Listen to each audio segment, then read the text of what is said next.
మన మనస్సాక్షి మనకు చెప్తుందండి, నువ్వు తప్పు చేసేవరా, నువ్వు తప్పు చేసేవరా, నువ్వు తప్పు చేస్తున్నావు.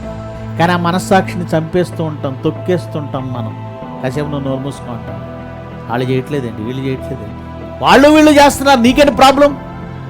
తప్పు చేసే వాళ్ళని వీళ్ళని చూస్తున్నావు, కానీ తప్పు చేయకుండా ఉన్న భక్తుల్ని ఇప్పుడే చూసావు. మీ కళ్ళ ముందు తప్పు చేసే మనిషిని చూసి నువ్వు కూడా ధైర్యం తెచ్చుకొని తప్పు చేయడానికి సిద్ధపడుతున్నావు. కానీ తప్పు చేయకూడదని దీక్షతో బ్రతికిన భక్తుల గురించి ఎందుకు ఆలోచించు?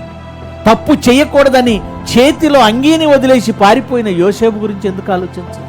తప్పు చేయకూడదని నిష్టగా బ్రతికిన యేసుక్రీస్తు గురించి ఎందుకు ఆలోచించవు? పౌలు గురించి ఎందుకు ఆలోచించవు? విశ్వాసమునకు కర్త, దాన్ని కొనసాగించు వాడెవరు? యేసుక్రీస్తు కదా. విశ్వాసానికి కర్త ఆయన కదా. ఆయన్ని వదిలేసి ఈ తప్పు చేసిన వాళ్ళని చూస్తూ వాళ్ళు చేశారు కనుక నాకు పర్వాలేదంటావా? వాడు తప్పు చేశాడని నువ్వు చేసేస్తావు. వాడు నరకానికి వెళ్తాడు, నువ్వు వెళతావా?